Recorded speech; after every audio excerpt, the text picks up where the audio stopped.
through storms, unshaken, unbowed. Through trials and verdicts, still standing proud. A titan in the tempest, against the raging crowd. He's got a vision for the future, gonna shout it aloud. Changing the wind, it's coming fast. A new foundation built to last. Cryptocurrency's the key, make the big switch. Power to the people, time to teach the rich.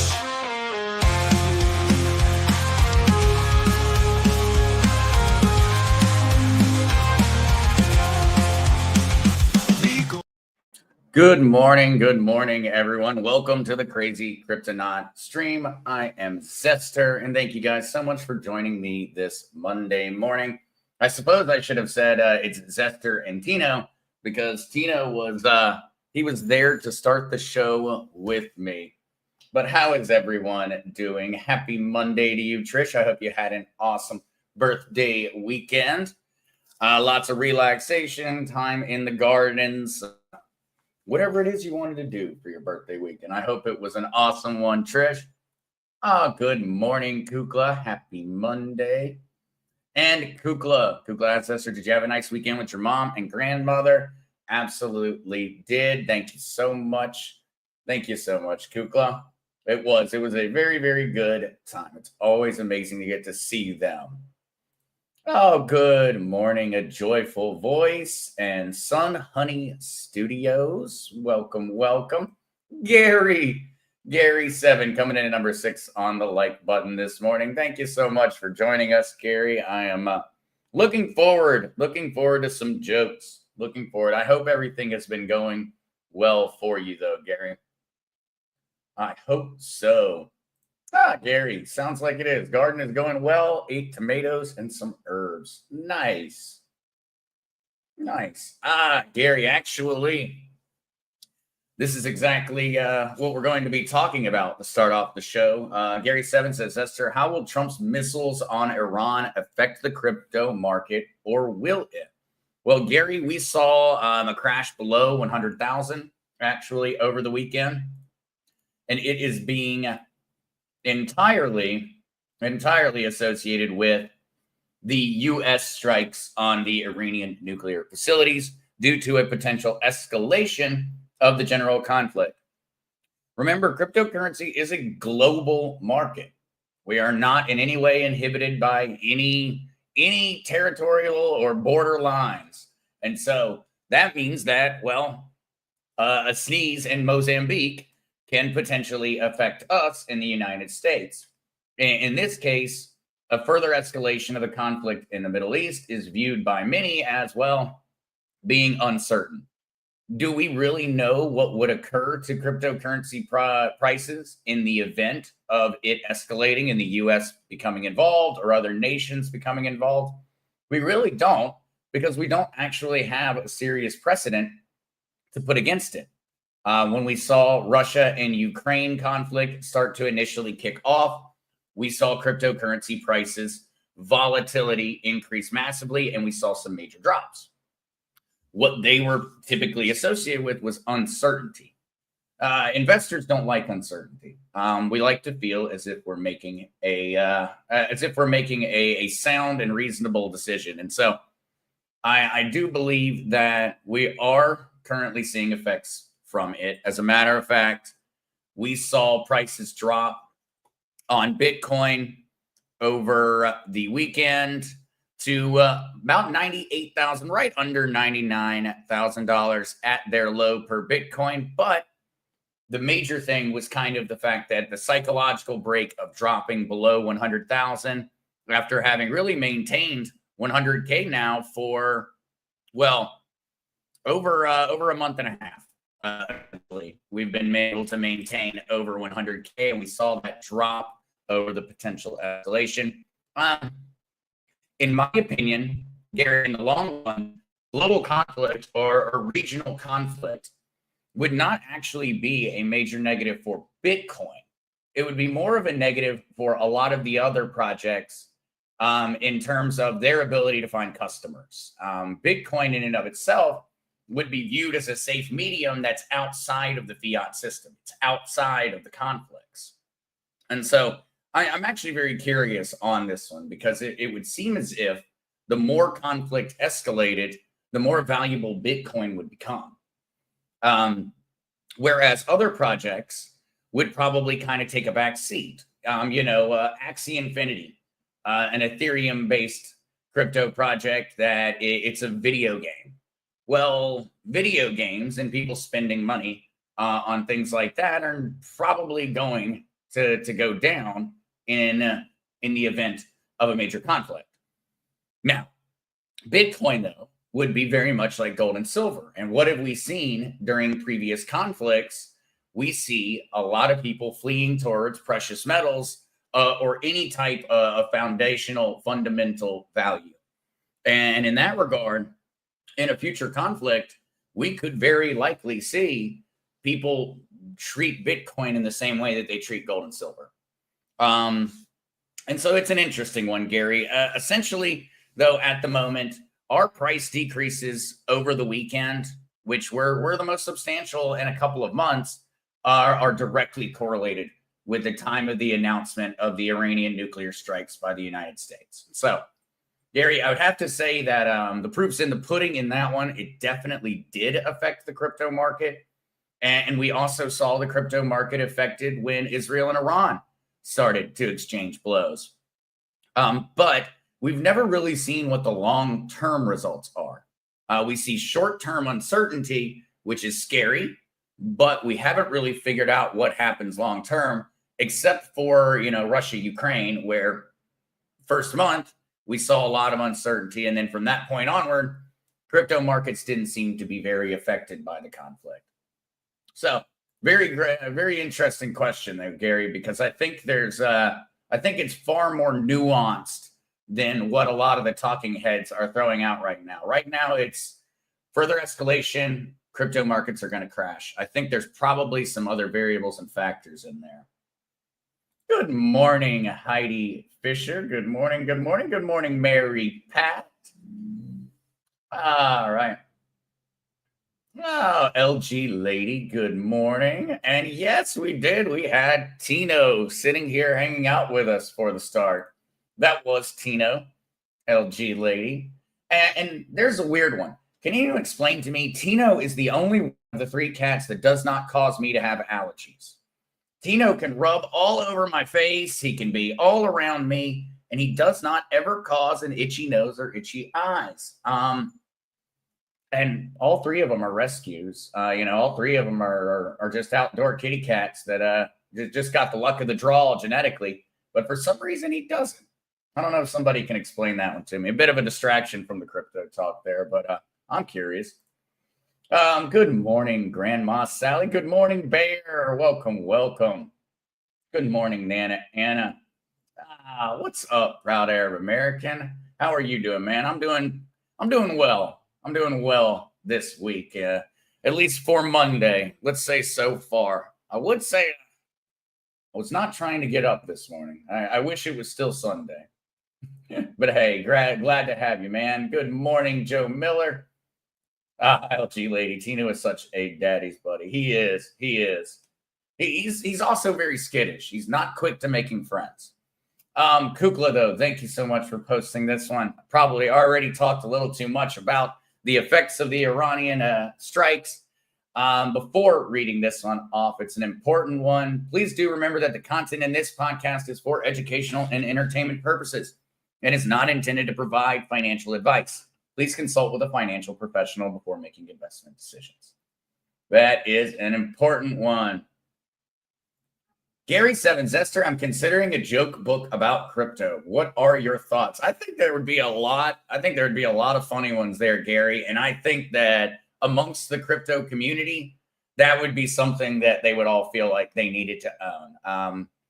I could see every crypto person making certain to get one of those joke books to, put it next to the guest toilet in the house or to put it next to, put it on the side table as a conversation piece, because I think that one would go very well. Kukla history was made on Saturday. It absolutely was. It absolutely was. It was, well, I think it was expected to a degree because of the time and the opportunity, but it still is going to be it's going to be one for the history books. Students are going to be studying about it in the coming decades, and well, we get to have a front row seat to see what the repercussions and the fallout end up being, which I will absolutely say, when it comes down to it, there are a variety of different paths this can take, and well, we're just going to have to see which one Iran, Russia, and China decide to go down. Good morning, Michelle. Good morning. Kukla, Zester, do you have an update on the one-on-one training? Actually, I do. I'm going to be having another meeting with the developers later this afternoon, where hopefully I'll be able to turn the service on. When I do turn it on, I'm going to send out emails to the folks that have already sent me an email saying that they want to know about it. And then I'll make the announcement on the show after, whatever show after that point, and that I get the green light. All right. Joe Miller, fairly new to the crypto markets, but would like to know your thoughts on XRP, XLM, XCN, ACH, DGB, and HBAR. Joe Miller, and so I would say just doing a quick glance across the three, I would say I have the most knowledge about XRP, XLM, and HBAR, or Hedera Hashgraph. XCN, ACH, DGB, heard of them, but I do not own any. And so in that regard, I would just go ahead and say that I'm biased towards kind of preferring XRP, XLM, and HBAR. But I am a very big fan of all of the projects that are in the real world tokenization sector. And so for XRP, XLM, and HBAR, I can personally attest to know that they are. And that to me is going to be a major, major growth market. We already have word from the big dogs, Goldman Sachs, the JP Morgans. They expect real world asset markets to reach a $10 trillion market valuation by 2030. Now, looking at it today, that market might be a couple $100 billion. And so, and the only reason it's a couple $100 billion is because of the Tether and other stable coins. And so right now, those are viewed as being tokenizations of real world assets. I would argue that there's a little bit of a difference between the two, between it and, say, an ounce of gold, but they are considered as part of the market share. And so if we look at that $10 trillion expectation in terms of real world asset tokenization, and we view the maybe $300 billion total market of real world asset tokenization today, well, that is a lot of growth. And so, I mean, an absurd amount of growth in the coming years. And so you don't even have to take it from me. You can go straight to pretty much every major financial institution is making the same prediction.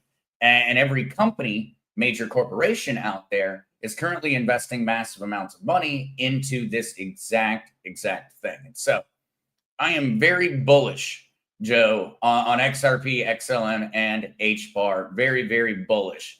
But it is because of those fundamental market reasons. Ultimately, tokenization is going to happen. They're going to tokenize everything. And that means that the companies whose cryptocurrency you need in order to tokenize real world assets are going to be major winners in this entire deal. And so that's where, and I would say, Joe, there's a lot more to the general thought process or why to go into these projects. But I would say that's really the simplest one. They're in the market that has a massive amount of growth potential in all honesty, the short term. 5 years, well, 4.5 years seems like a very, very long time, but in the scale of markets, it is the blink of an eye. And so in that regard, very, very bullish, Joe. And the future from that point onwards, from that $10 trillion market, is really the sky's the limit. I've seen predictions reaching 30 trillion all the way up to 100 trillion at a certain point. Essentially, that would be locked in to these real world asset tokenization blockchains and would be being used for a variety of different services, daily use, but mainly it would be in a large way used by large financial institutions, cross-border trading, governments, and things of that nature. We actually have an article to talk about Texas in regards to that one today, Joe. And so we'll be circling back and talking a bit more about some of the reasons these projects have so much potential soon. Poor Roper, change out. Hey, well, hey there, Jim. How are you doing? Welcome, welcome. All right, Joe. Good morning, Kukla. Thought I would go for Mark Z to Zester show today. Need to progress in the crypto world also. Well, we're glad to have you. We're glad to have you. Michael Zester, what happens to crypto if the Genius Act stablecoin bill passes in the House today? Wow. That is that would be extremely, extremely exciting if it does pass today. It is currently up for debate in the House of Representatives. And so, Michael, if it does pass, we are going to see probably a general boom to Bitcoin, just because any positive news is going to be enough to kind of turn around this general downtrend. Because I don't think many investors genuinely believe that the Iranian conflict is going to escalate, but so much. And so that's where I would say that it's not going to be hard to turn Bitcoin's price around. The ones, though, that are going to be the biggest beneficiaries, though, of this, Michael, are going to be projects like XRP, which already has RLUSD out, which is a stablecoin pegged to the US dollar. It's going to be all of the other projects that are in the stablecoin space. And there's actually going to be kind of an odd thing that occurs here, Michael. This Genius Stablecoin Act, in all honesty, it's good news for crypto. It's great news for crypto. But the likes of Walmart and Amazon actually view this bill as being the biggest win. And the reason is that it would allow for the companies, Amazon, Walmart, all of these major companies and major banks to start issuing their own stablecoins. And now take Walmart, for example. Walmart on a yearly basis pays about $14 billion or more on credit card fees. Just credit card fees. And so if Walmart started to actually issue a stablecoin, Wallbucks, or whatever it may be, pegged to the US dollar, Walmart can definitely afford to put up the collateral. Well, now when you go and you shop at Walmart using your Wallbucks, there won't be any credit card processing fees. And so a lot of companies are actually going to view the passing of the Genius Act as being more beneficial than some cryptocurrency companies are. Some cryptos are going to be less affected than Walmart or Amazon. And so we could see some very, very odd deals go on here. And I think, though, that Michael will have to be a little bit patient when it does pass the House, though, because ultimately we're going to need to see Trump write it into law, and then we're going to need to see how these corporations react to it and how crypto companies react to it. Because I think you're going to see essentially everyone on the planet is going to start trying to launch a stablecoin. And that is going to be the real major effect of this Genius Act. It's going to be the mainstream adoption of the idea of stablecoins. Everyone is going to be forced to learn what a stablecoin is, and you're going to start interacting with stablecoins on a daily basis. An example of this would be Bolivia just a couple of weeks ago now places dollar values in USDT in the supermarkets. We're going to see this accelerate. You're going to suddenly see stablecoin prices popping up in gas stations, in grocery stores, all over the place, because these companies want to save those credit card processing fees. Matter of fact, Freedom Forged, the coffee company, we already have the ability for you to buy in crypto. Well, with stablecoin adoption and everybody having stablecoins, we're going to be able to say, well, hey, pay in stablecoins, we'll give you a 2.5% discount just naturally on every single purchase, because that was money that was going to the credit card companies. That never gets to the business that you're actually buying from. It goes directly to the credit card companies. And so if you can circumnavigate that credit card company, you're talking about saving around 2.5 to on some high risk goods up to 5% on every single sale.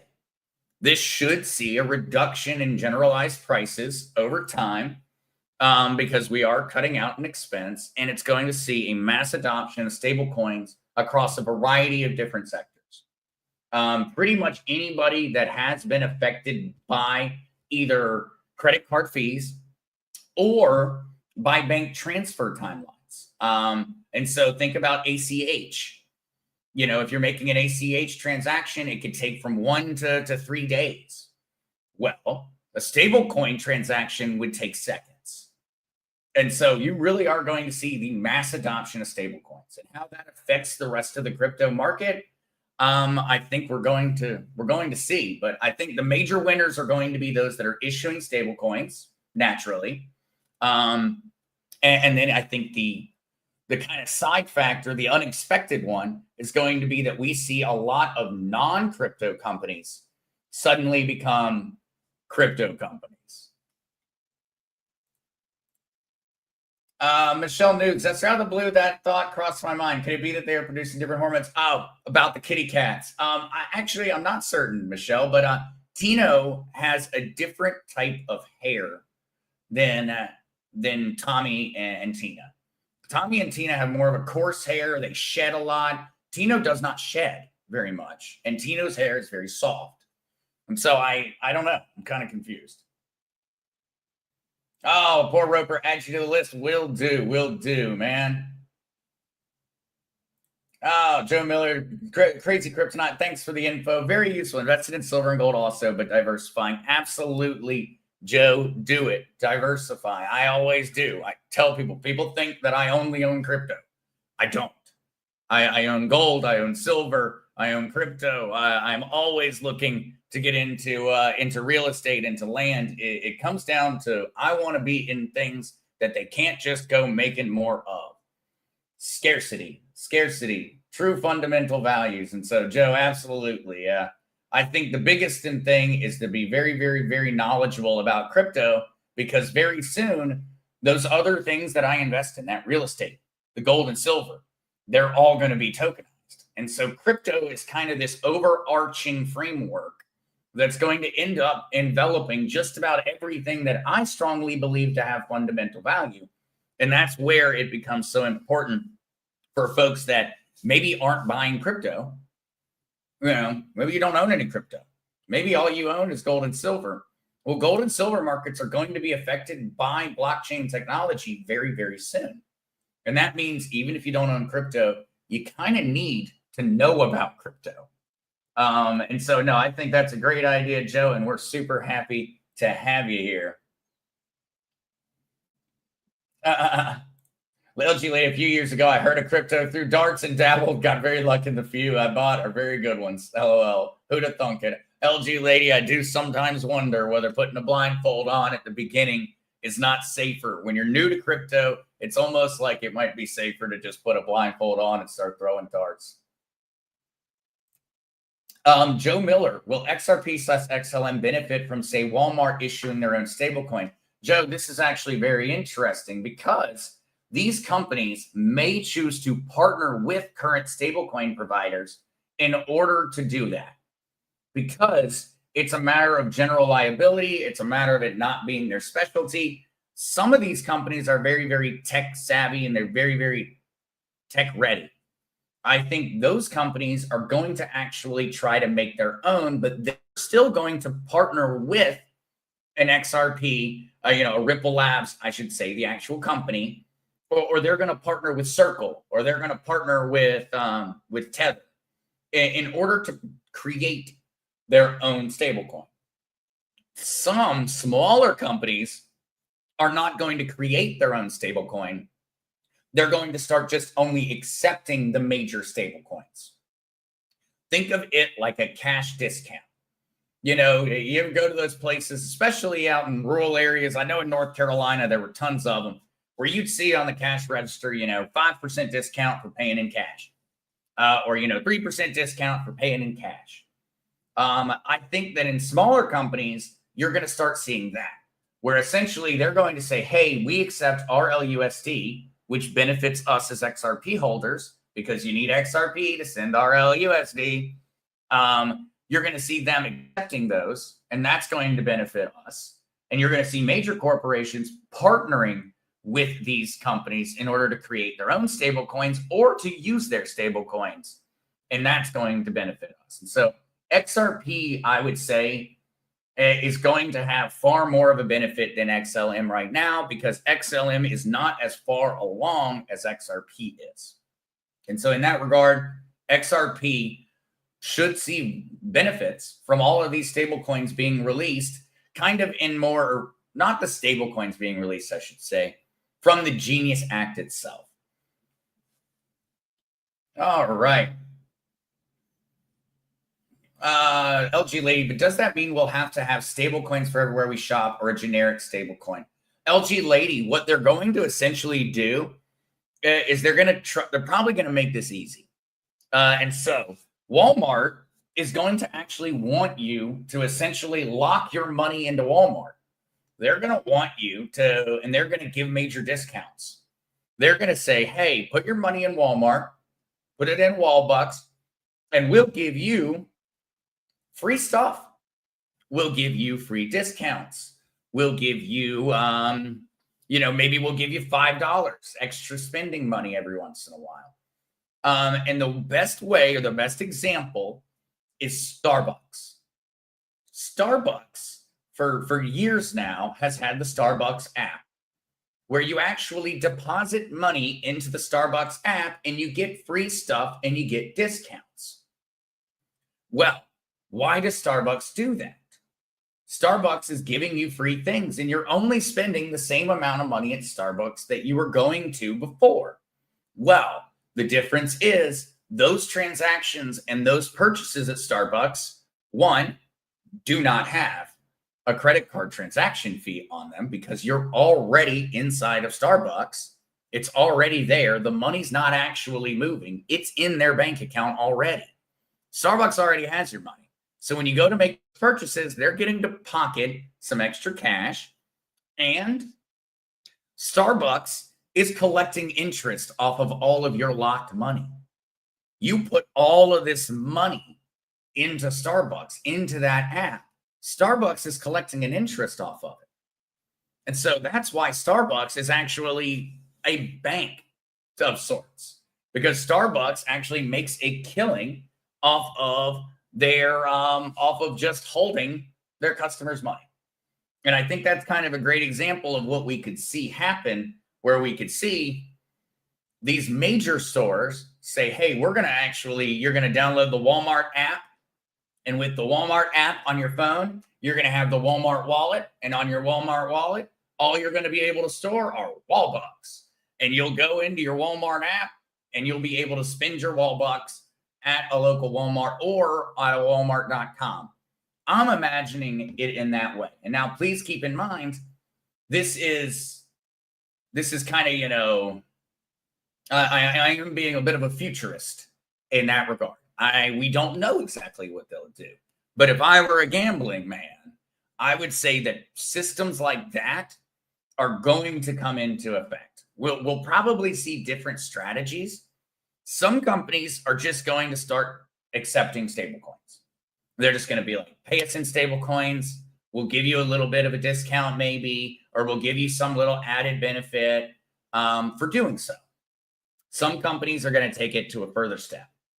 And you're going to see them actually creating essentially closed loop economies inside of their own applications where you can only spend that money at Walmart. But you're going to be highly incentivized to keep that happening because they can give crazy discounts for you having done so because they're making bank off of you keeping your money locked in the Wallbucks account. These are, of course, not announced in any form or fashion. I am merely trying to imagine the different ways this could be used. Yep, Joe Miller, similar to a gift card from Walmart. They get to gain interest off the money used to purchase the card until it's actually redeemed. Exactly, Joe. It's like gift cards on steroids. And these companies are going to want to do it. The other one, though, that is more exciting for me, it's exciting to see these companies make this adoption because it's going to bring everyone in the world onto the blockchain and into crypto. And we're going to see prices go up because of more users. It's great. But the biggest world-changing effects of this stablecoin act, in my opinion, are going to be that it is going to solidify the US dollar as the #1 global currency, because it will suddenly be possible for you to be sitting in the middle of Mozambique or the middle of the Sahara Desert, and you will be able to pay in US dollars.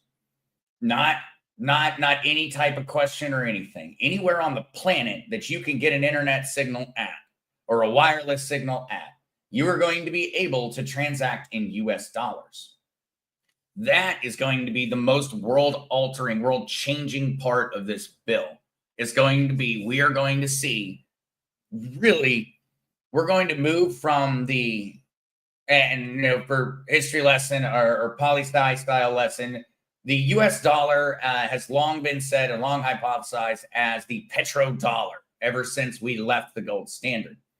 And that petrodollar was utilized to essentially keep everyone in line, because the only way to buy petroleum products, gasoline, oil, was with US dollars. And by creating that impediment to one of the most major, most important resources for economic growth, it solidified the strength of the US dollar. Essentially, you had to get US dollars in order to get gas, so you got to get lots of US dollars because you got to have gas. Makes sense. Extortionist, yes.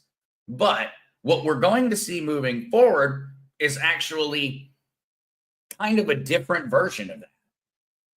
Now it's not going to be, I have to use the US dollar to buy gas, to buy petroleum. It's going to be, why would I not use the US dollar for everything?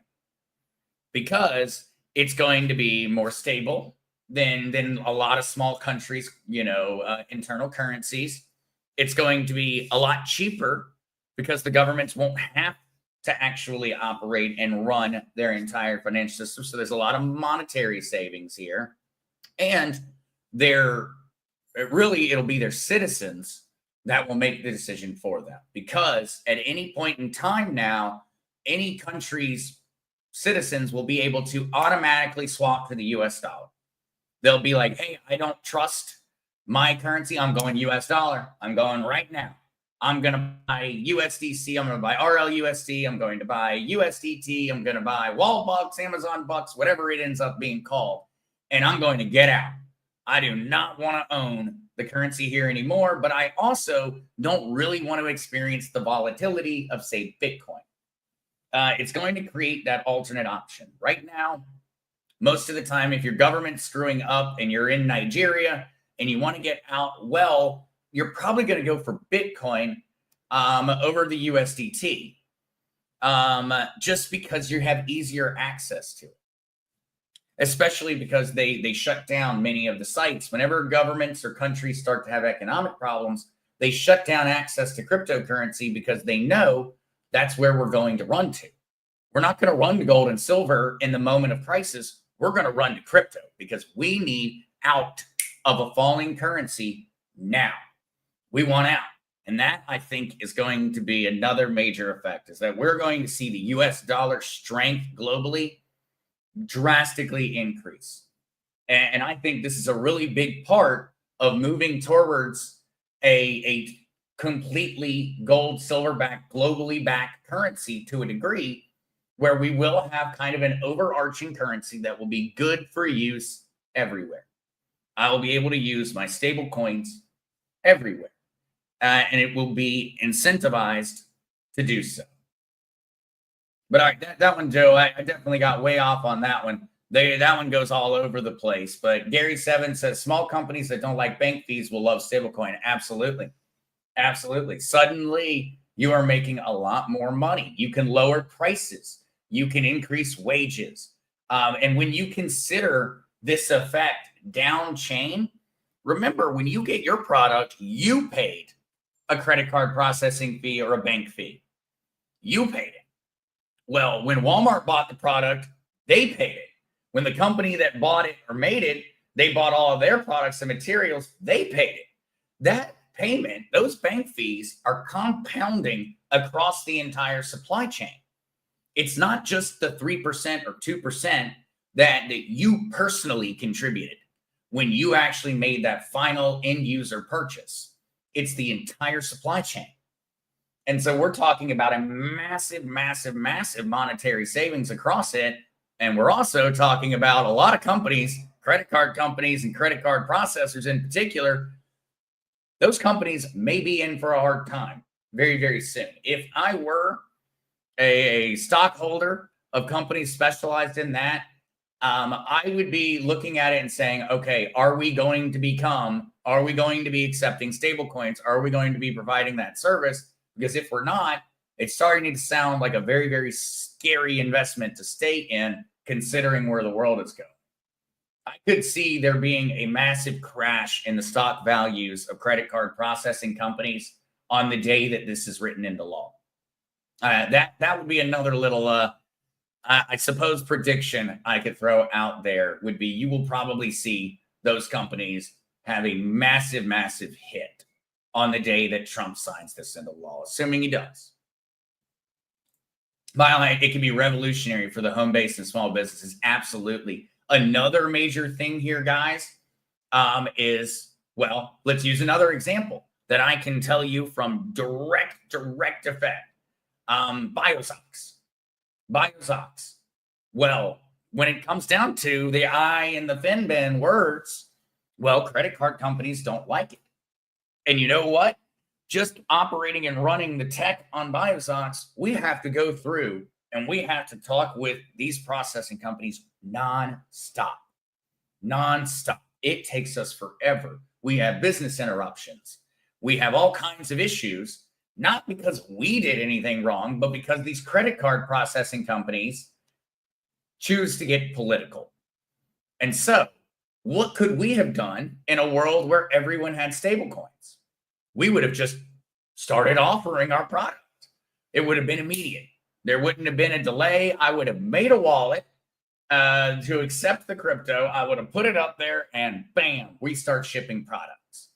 And in that regard, you can see where, yes, not only is it small business and startup businesses that are going to be, majorly benefiting from this, it's also going to be essentially the parallel economy where no longer do we need to go to a credit card processor or a bank and say, hey, here we go. Let's go through a 48-hour, 3-week long review and process in order to start conducting business. It's just going to be, I'm going to click a button and bam, we're open. I have product, I have service, I have crypto wallet, I have website. We're a fully functioning business. And so it is. It's going to be revolutionary for certain, Trish.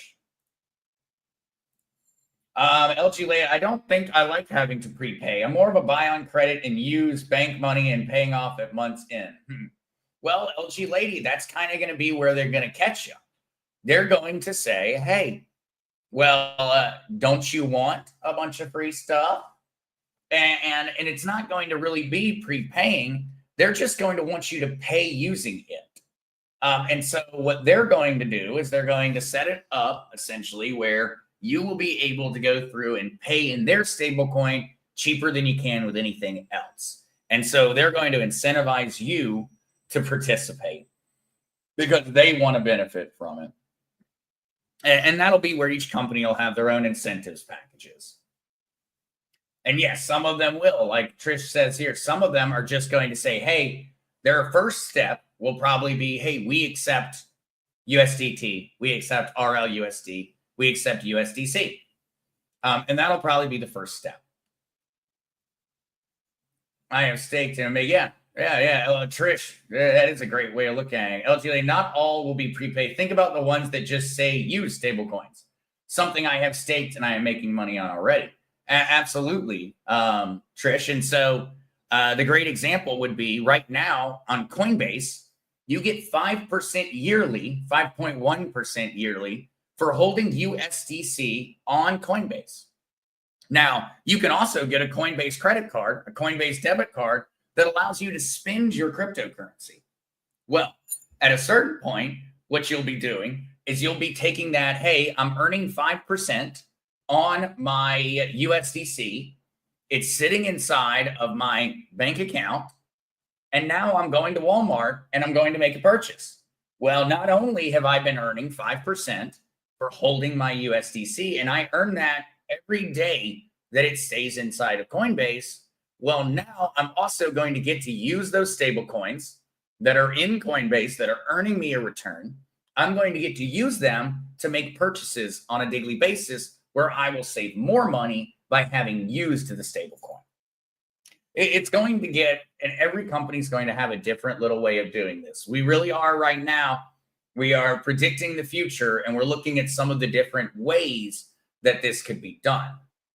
And so we will see which one, but that's a great example, Mile High Trish, because who wouldn't want to be getting a 5% return on essentially your monthly spending money? Like, hey, even in small amounts, think about it this way. I got paid on Friday. I deposit or I automatically get paid in stable coins. I start collecting an interest off of my stable coins from the moment that I got paid on Friday. Because remember, if I'm getting paid in stable coins, it's automatic. It's an immediate payment. And so I'm going to start immediately getting paid for that. And I'm going to be able to spend it. In that regard, it's going to be very, very, very highly incentivized. All right, Gary 7. Gary 7, if US dollar increases, other countries will follow with their stablecoin. Absolutely. Absolutely, Gary. And one thing we can kind of use as an example right now, though, is we know the numbers of current stablecoin printing. And so we know essentially that the only two global currencies or currencies right now that are seeing massive amounts of stablecoins built with them are the US dollar. And then in a far second place would be the euro. And so essentially it's only the US dollar that we're seeing currently being minted on a regular basis, being used as a stablecoin. All right.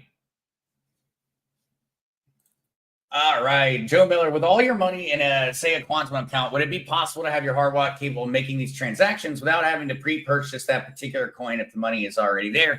Joe, what you're going to start to see is instantaneous transfers. And so this is how Coinbase wallet or Coinbase cards actually currently work. And so if you have a Coinbase debit or credit card and you have it set up to spend your crypto, what happens is, say I only have XRP. I only have XRP. What Coinbase is going to essentially do when I swipe my card at checkout or I scan with my phone, a QR code, what's going to happen is they're going to automatically swap my XRP to a stablecoin because Coinbase already has a trading pair. They're going to say, okay, we're going to sell his XRP. We're going to sell 4 XRP for the amount of money necessary, the amount of stable coin necessary to make this transaction. And it's just going to occur like that. It's just going to suddenly happen. Bam. I swiped my card at Walmart and bam, I just paid in USDT. But the reason I paid in USDT when I didn't have it was what Coinbase did was they automatically swapped my XRP to USDT and then they paid. And that is still going to be infinitely cheaper than actually paying the credit card fees because the swap fee for having moved from XRP to USDT in this example on Coinbase is 0.01 or even less, depending upon what you're using or what you have. It's actually, my apologies, it's 0.1. And so even then, we are talking about it being a fraction of a percentage in comparison.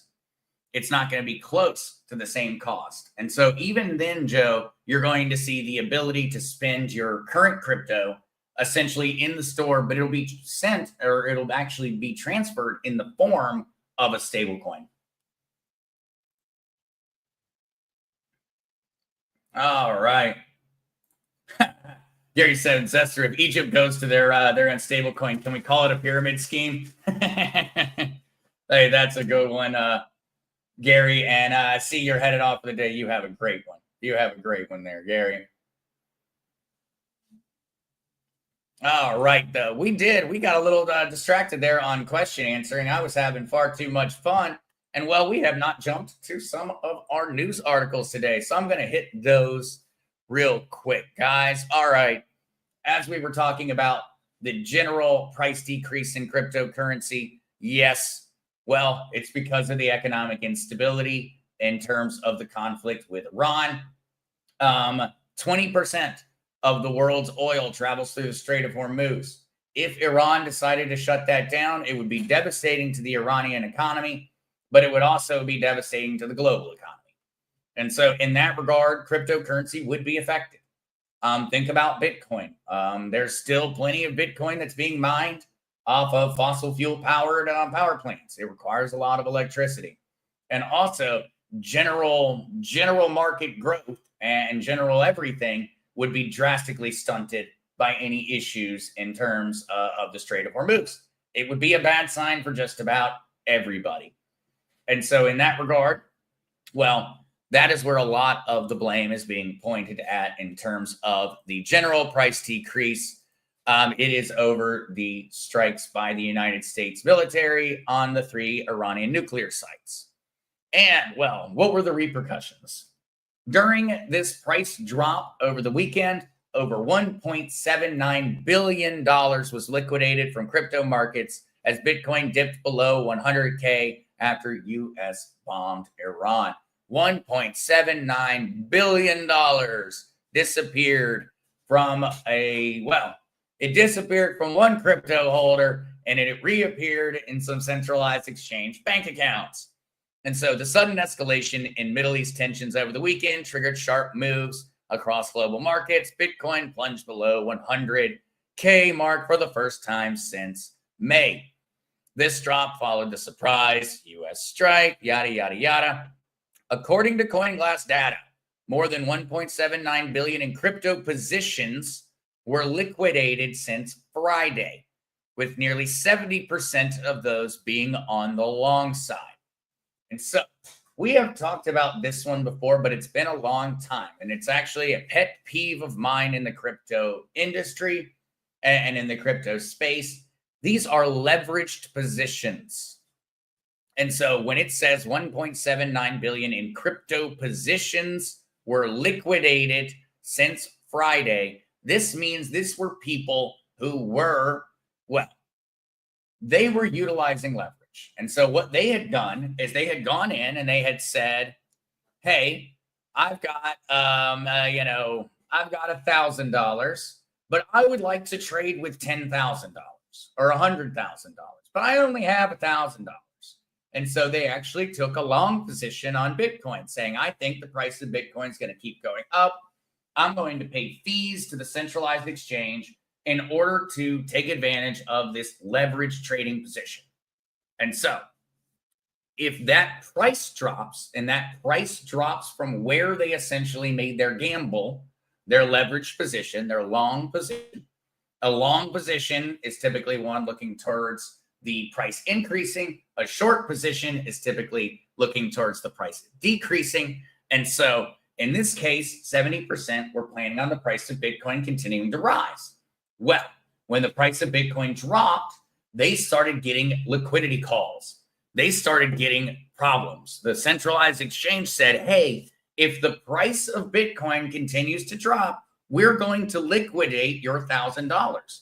And we're going to liquidate all of the Bitcoin that you bought with that leveraged money. And so here would be the easiest example, I guess. I have $1,000 and I go to Binance and I say, hey, I would like to take a 10x leveraged position. And that means I would like to buy $10,000 of Bitcoin, but I only have $1,000. And so what Binance is going to do is they're going to say, okay, sure, but we're going to charge you fees. And if your $10,000 investment drops down to a value of $9,000, we're going to liquidate your entire position because you put in $1,000, they put in 10.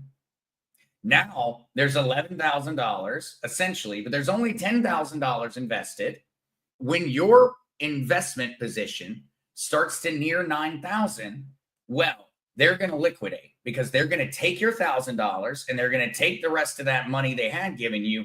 They're made whole and they collected fees. And so it's actually automatic.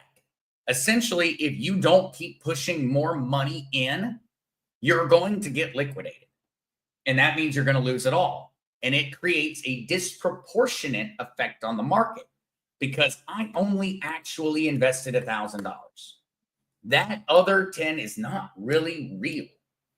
It is ready to come out. The centralized exchange is ready for it to come out. And now the reason people do this is because, well, what if the price of Bitcoin had kept rising? Now, instead of just making a return off of their $1,000, they're making a return off of $10,000. And so it's a very, very juicy prospect. It's very tempting because you can essentially use the bank's money, but the bank always wins. And this is what happened here. People made a bunch of long positions, and this creates a cascading effect because the price starts to drop. People are worried about the escalation in the Middle East. And so some investors start to sell. Well, that liquidates people in a long position who are right there, and that drops the price more. And that liquidates the next set of investors, and that drops the price more. And that liquidates the next set, and it creates a cascading snowball effect. This is something that happened a lot earlier in the year when we saw the market volatility. And that's something that, well, we saw since Friday. Since Friday, $1.79 billion was sold on the market on account of liquidations. In my opinion, this $1.79 billion, in all honesty, is entirely manufactured because of the general ease to achieve leverage positions. These crypto companies should be far more regulated, in my opinion, on the amount of leverage they allow investors to utilize. And in all honesty, it'd probably be better if we didn't have leverage over a certain price point or over a certain degree. You know, we shouldn't, maybe we shouldn't have the ability to get 100x leverage. At 100x leverage, it just takes a 1% change in the price of what you bought downward to liquidate the position. It's only that. And that results in everyone suffering to a degree because we're all suffering to a degree in terms of the crypto prices because of these leverage traders. They forced the price down more than actual investors wanted it to go down. And that gets very, very confusing. Oh, a joyful voice. I need to be added to your one-on-one list. I will email. Oh, awesome. Awesome. Looking forward to it. A joyful voice. LG lady, I thought BTC had a production cap. Or is that what is still being mined? LG lady, Bitcoin does have an ultimate number, 21 million. There will never be more than 21 million Bitcoin, ever. Not ever. Right now, there is about 19 point some million Bitcoin. Now, the rest of those Bitcoin, to make it to that 21 million mark, those are what miners are being rewarded with. And so, very slowly, right now, the amount of Bitcoin out there is increasing very, very slowly. And so, That's where the Bitcoin halving and things of that nature come into effect. Every 4 years, the amount of Bitcoin you are rewarded with for successfully mining a block or being a miner gets cut in half.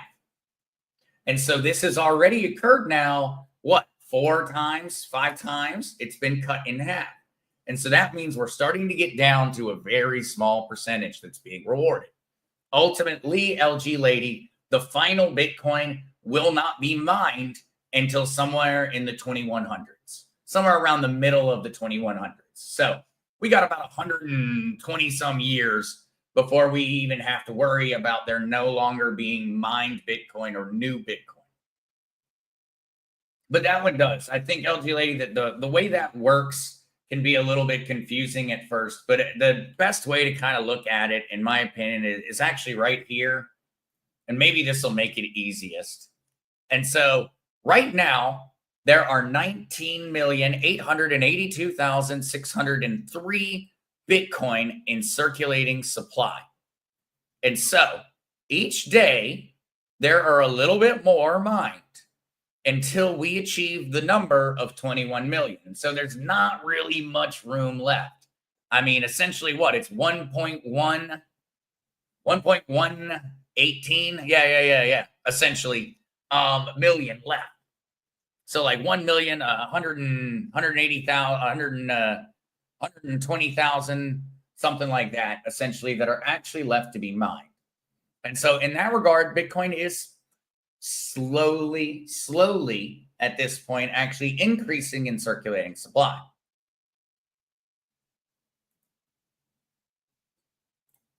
Michael Lindsay, question for Zester. I was holding Shiba Inu on my ledger, and now Ledger says it doesn't support Shiba Inu. Did I lose my assets, or is it somewhere else on the blockchain? Michael Lindsay, I would actually need to know a little bit more. And so your Shiba Inu is actually most likely on the Ethereum blockchain. And so the Ethereum wallet on your ledger would be where it is. It's inside of your Ethereum wallet on your ledger device. Assuming it was not a mirrored version or a weird version of Shiba. If it's just normal Shiba, you bought it on Coinbase or Uphold. What you bought was Shiba Inu on the Ethereum blockchain. And so you should be able to find it in your Ethereum wallet, Michael. You shouldn't have any issue there.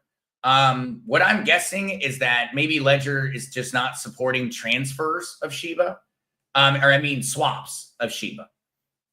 Transfers, though, will still be just fine, Michael. As long as your Ethereum wallet is on your ledger, you're good to go. All right. Back to a couple of our little news articles here, because I do have one that I really wanted to share, and I'm seeing the time. And, well, I think I'm going to be sharing one last article, and then I'm going to be heading off for the day to get along, get through the rest of the workday, seeing that we're at almost the hour mark.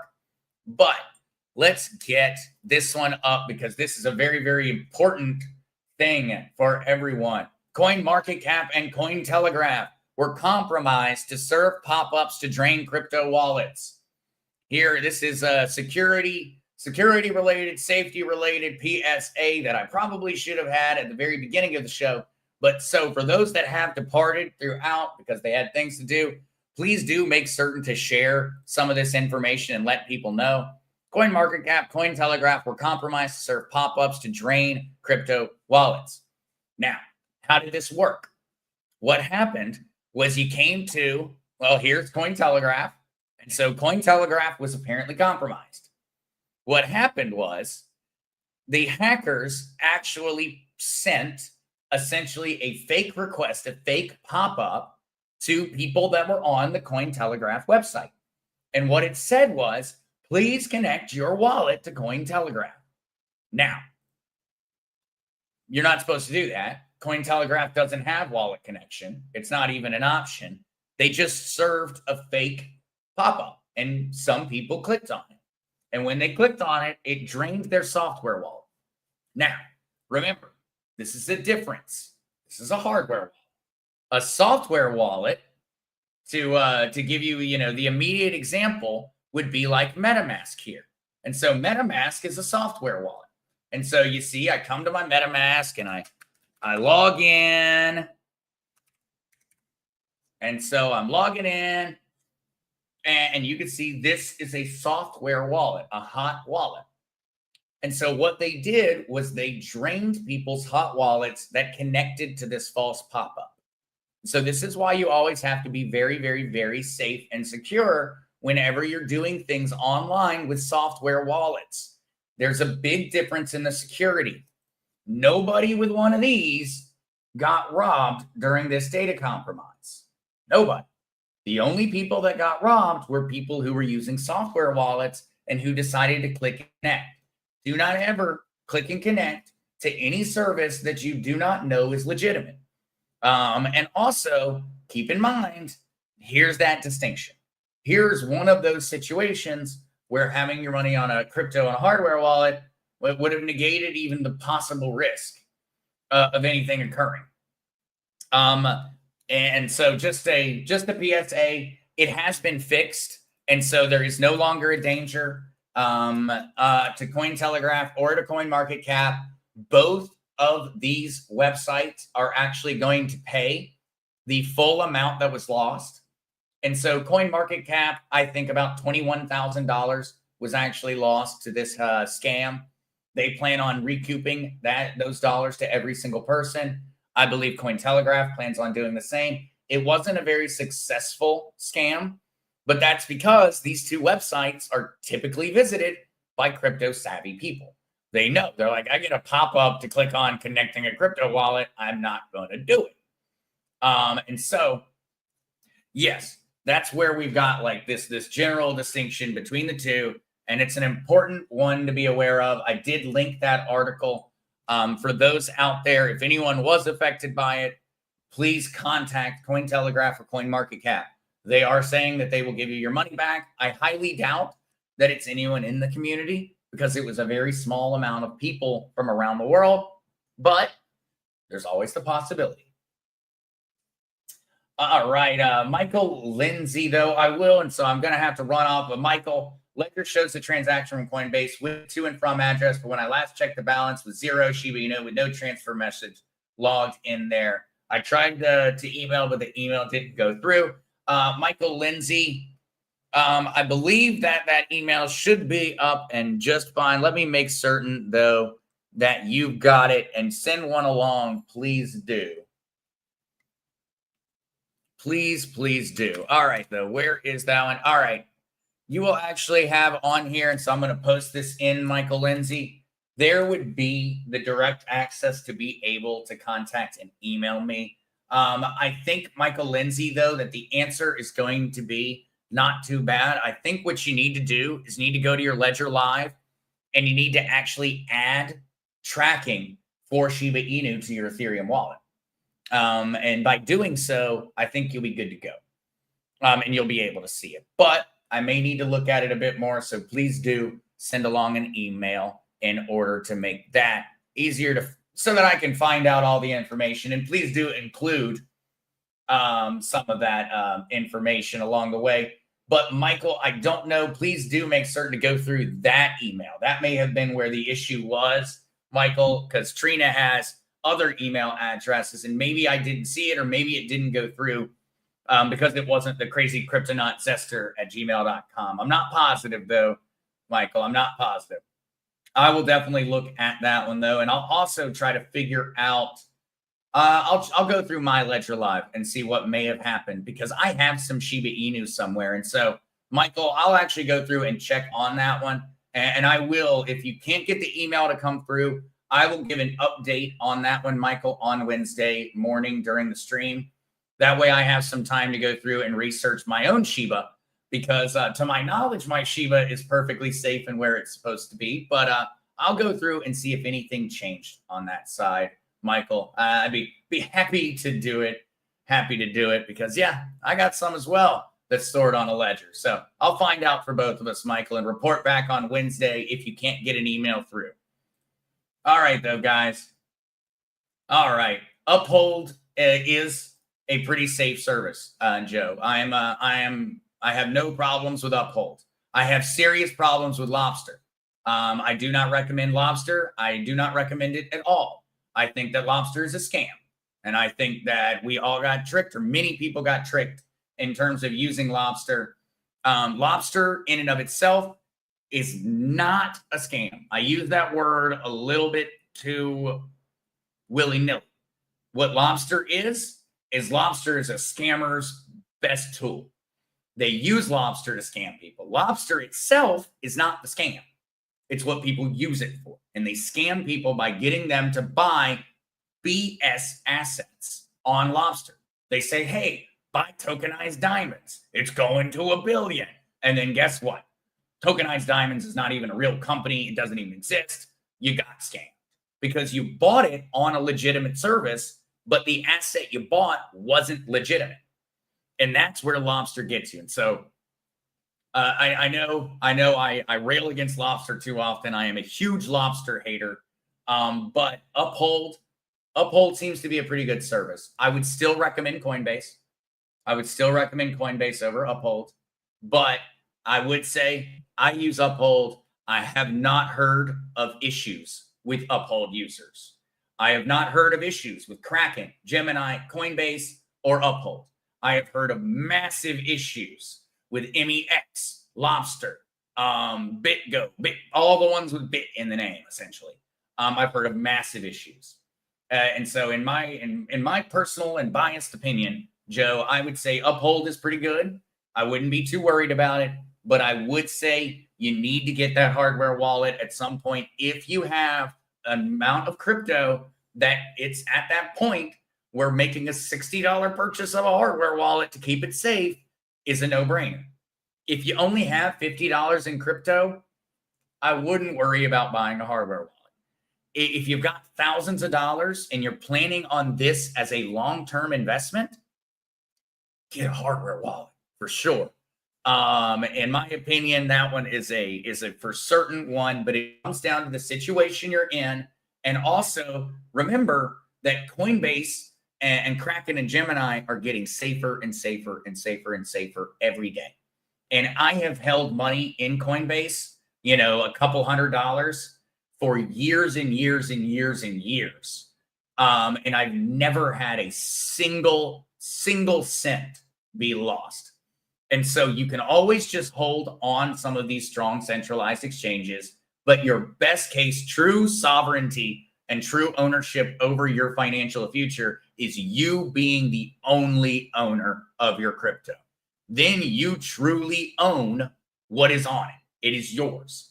And when we start to move towards a world where everything is tokenized and we see tokenized gold and tokenized silver, it's going to become more and more and more important for us to be the custodians of our own financial futures. And so, Joe, I would have that debate. You can kind of have that debate personally about where you think. And yes, Lobster is a free-for-all with no control. Absolutely. You can use Lobster safely. I have used Lobster. I have never had any scam assets. I have used Lobster. I've bought the things I wanted. I've transferred them off. No problem. But I have also seen that when I went to buy the legitimate asset, there were 100 BS ones all in the way, just waiting for you to make a mistake and accidentally click on the wrong one. And then that money is gone. And so please do, unless you just like playing with lit fuses and lit dynamite, just avoid Lobster. If you enjoy the thrill of potentially making a one misclick and losing some of your crypto, then go for it. But that's kind of a masochistic tendency that I don't have. And so I'm not going to participate in that masochism. I'm just going to avoid the platform. And I'm going to advise everyone to avoid the platform until at some point Lobster is going to email me and probably tell me to shut up about talking crap about them.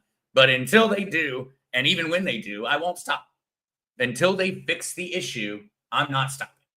Because that is a scam, in my opinion. Maybe it's not a scam by the definition of a scam, by just facilitating and making scams possible and easy to do. In my opinion, that is, if not criminal, it is extremely immoral.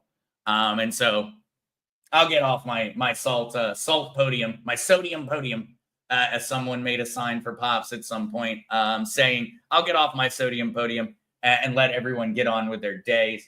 And so thank you all so much for being here. I will be back on Wednesday, 11:30 a.m. Eastern Standard Time. Looking forward to it. Love you guys. Thank you so much. See you soon.